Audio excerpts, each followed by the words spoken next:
So, handa na ba kayo? Mag-donate ng inyong organs. Ako willing, except my heart. Ang puso ko para sa asawa ko lang.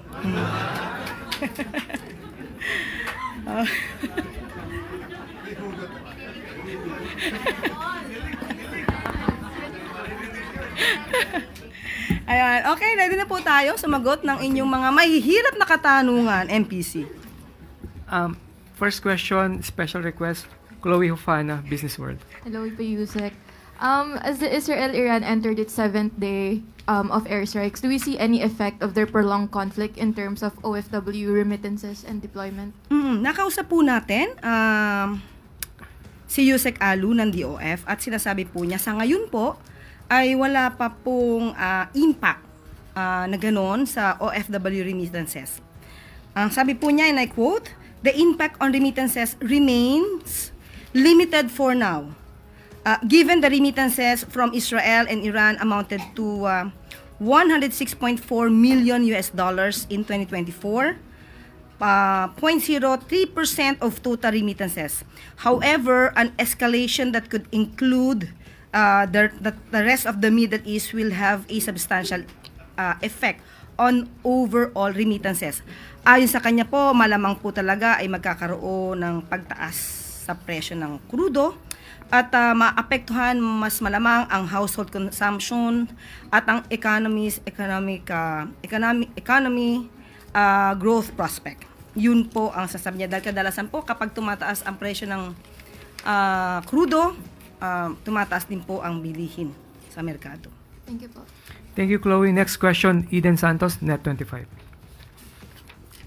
Good afternoon po, Yusek. Kaugnay po nung yung sikat ba ito, scatter na binabanggit po. Alam naman natin na hindi lang po siya cocaine o iba pang illegal drugs ang nakaka-addict. Sabi po marami nating mga kababayan yung nalululong na rin dito sa tinatawag na scatter dahil madali lang pong ma-access online. Marami yung nababaon sa utang at nasisira yung buhay at maging yung kanilang pamilya dahil po sa online sugal. May mga viral post na po sa SOCMED kaugnay nito. May mga endorser din po ng mga kilalang mga personalidad. May mga billboards pa nga po na nakakalat sa EDSA. Ito po ba ay yung negatibong epekto ng online na sugal ay nakarating na sa Pangulong Marcos at ano po yung maaaring gawin ng ating gobyerno tungkol dito para po maiwasan yung mas malala pang negatibong epekto nito?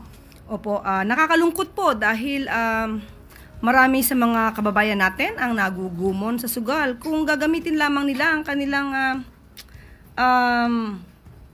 utak, ang kanilang pagdiskarte, hindi na sana sila po problemahin ng gobyerno.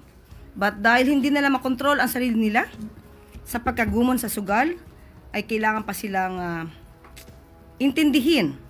But anyway, ang pamahalaan naman ay para sa kababayan natin. Nakausap po natin si Attorney Jeremy Luglug, ang AVP ng Electronic Gaming Licensing Department. Particular dito sa larong scatter. Ayon po sa kanya, ang scatter po ay isang game na ino-offer ng mga licensed gaming website.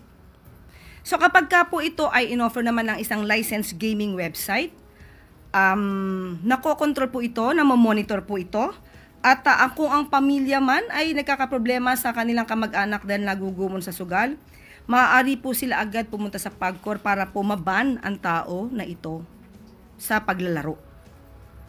Ang problema po ngayon ng gobyerno ay marami pong illegal na gaming website. At meron na po silang 7,000 website na naipasara.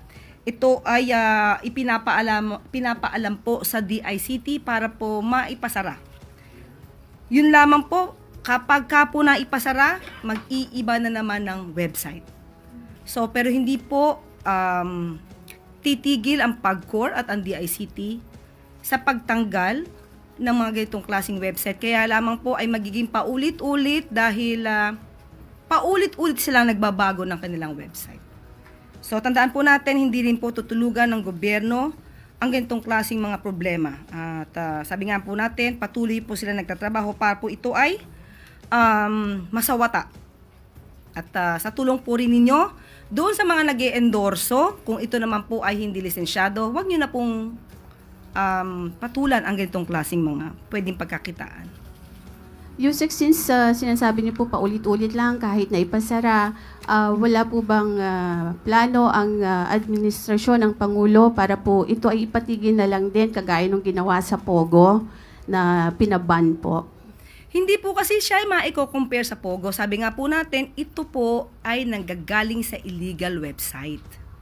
So, ang tangi lamang po natin gagawin ay laging patanggal, ipasara, through the DICT, itong mga illegal website na to. So, yun po yung nagiging problema dito. Pero hindi nga po ito titigilan. Kahit paulit-ulit silang pumapasok, yung website nila at na-access ng mga kababayan natin, paulit-ulit din po silang tatanggalin. Pero ang pakiusap ko sa ating mga kababayan at sa mga pamilya, kung ang inyong mga kamag-anak naman po ay nagugumo na sa sugal, ipag-alam lamang po ninyo sa PAGCOR at mabilis po itong aaksyonan. Meron po bang hotline or ano na pwedeng puntahan ng mga pamilya nila para dun or personal saan pupunta sa opisina ng PAGCOR? Meron po sa website po ng PAGCOR kung paano po ito ma-access dahil mabilis daw po kapag ka po inyong inireklamo ang inyong kamag-anak na nagugumon sa sugal, madali po nilang mapapatanggal at mababan ang kamag-anak sa anumang platforms. Maraming salamat, Eden. Next question, Pia Gutierrez, ABS-CBN. Hi ma'am, hingi lang po kami ng detalye sa upcoming trip ni Pangulong Marcos sa Japan. Okay, kaalis lang po ng Pangulo patungong Japan? Opo. Ngayong araw. Sa pagkakaalam ko po, siguro habang nag-start po tayo dito ay papalipad na po ang aeroplano papuntang Japan. More or less. So, ang magiging caretaker po ay si E.S. Lucas Bersamin, Secretary Conrado Estrella at si Secretary Sani Angara. Ang pagpunta po ng Pangulo doon ay para po pasinayaan, puntahan at ipagmalaki ang pavilion ng Pilipinas sa nasabing World Expo sa Osaka 2025. Dahil ito po ay nagtatampok po ito ng mga, of course, yung mga mayayaman nating kultura at ang magaganda nating landscapes. At ito po ay isa sa parte para po mas lalong mapalawig natin ang turismo sa bansa. Maliban po dito ay magkakaroon po ng business meetings ang ating Pangulo at magkakaroon din po ng ang oras po ay ilalaan niya para sa mga kababayan natin sa nasabing bansa. Until when siya doon? By this weekend po siguro ang balik ng Pangulo. So may meeting siya with the Filipino community? Yes, meron po. Meron din po ba siyang pagpupulong sa mga opisyal sa Japan? Ang pagkakasabi lamang po natin ay business meeting. So, yun lang po muna ang mabibigay kong detalye. Follow-up question, Maricel Halili, TV5. Magandang hapon, Yusek. May window kung sino-sino po yung kasama ni PBBM sa Japan? Parang hindi ko po naitanong kanina.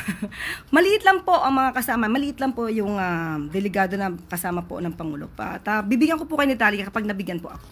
Hindi ko po nahingi.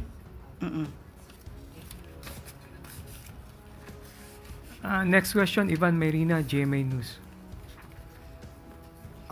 Yusek, before I go to my question, just one related on the Japan trip. Bakit ho kaya na-withhold itong mga information na to na tungkol sa detalye ng trip ng Pangulo? Wala I mean, po. we weren't told about it until today that you said na nakaalis na po.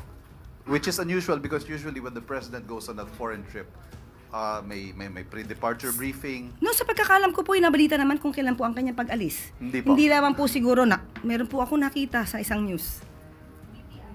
Kung saan po, nakapagbigay ng impormasyon. Opo, coming meron from naman BTA, po. but not officially from Malacanang. Hindi po siguro pa ako natanong. Ngayon lang. Kahapon, nag-press briefing tayo kahapon.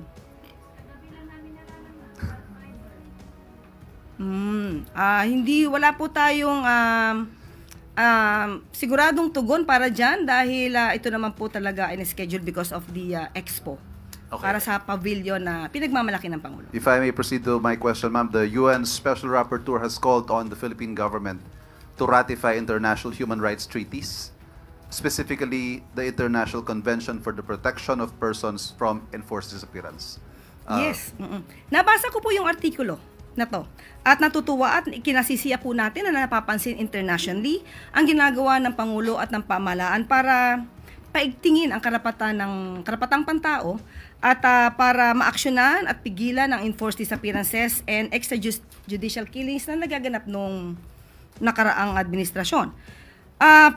Nabasa ko rin yung tungkol sa freedom of expression at siguro naman po ay walang duda na ang freedom of expression ay namamayagpag sa atin ngayon dahil ang Pangulo pa mismo at ang gobyerno minsan ang siyang biktima ng fake news. Pero ang sinabi po at ang suggestion po ng UN Rapporteur, ito po ay magandang suggestion at pag-aaralan po kung talaga pong dapat pa rin sumapi, right? Maging mag-join sa ICC at i-ratify yung ibang international human rights law. So pag-aaralan po ito mabuti natin, Pangulo. Yes, ito hong, there is indeed a call from the Special Rapporteur for the Philippines to open discussions for rejoining ICC. Yes. Is this something that's under consideration? Sa aking palagay, opo, at kaya lang hindi po ngayon na pag-uusapan ang bagay na yan. Pero sa mga ganitong suggestion, open naman po ang Pangulo para po ito ay mapag-usapan. Meron din pong panawagan na mag-issue ng formal denouncement ang administrasyon sa practice of red tagging and penalize those who violate it. Makakarating po yan sa Pangulo. Kung ano man pong sitwasyon, yung pag-red tagging po, mas maganda po siguro kung mabigyan po kami ng detalye patungkol po dyan para maipaabot natin sa Pangulo. Thank you. Thank you, Ivan. Last question, Pia Gutierrez, ABS-CBN. Si Justice Secretary Remulla said that the Netherlands has denied the asylum request of former Secretary Harry Roque, who is now seeking asylum daw po in Germany. Now, he has denied it and said that it is fake news. Pero hingi lang po sana kami ng reaction sa palasyo, lalo na at nanawagan na rin po kayo noon na umuwi na siya sa Pilipinas at harapin yung kanyang mga kaso. Opo, tandaan po natin, sinabi nga daw po ni Atty. Harry Roque na fake news si DOJ, si SOJ Remulla. Siguro po, huwag natin kalimutan na may intelligence assets ang Department of Justice at ibinibigay nila ang mga karapatang impormasyon sa Department of Justice. At nagpapasalamat tayo because Atty. Harry Roque has been telegraphing his punches and the government and DOJ, we are ready for you. With no more questions, Ma'am. Follow-up question, Ivan Merino. Yusek, clarification lang just so we're clear. Ito ho sa openness to open discussions to rejoin ICC. Is this the President's position or your opinion? Open po siya. Nung huli po kami nag-usap, dahil doon pa po natin ito napag-usapan, sinabi po niya na open naman po siya. Thank you very much. Thank you, Ivan. Yusek Claire. At isa pa pang balita, 100% internet connectivity maaasahan sa lahat ng public schools sa Pilipinas. Alinsunod sa direktiba ni Pangulong Ferdinand R. Marcos Jr. na ayusin pa ang edukasyon sa bansa. Paiigtingin ng Department of Information and Communications Technology ang pagkakabit ng internet sa lahat ng public schools sa bansa.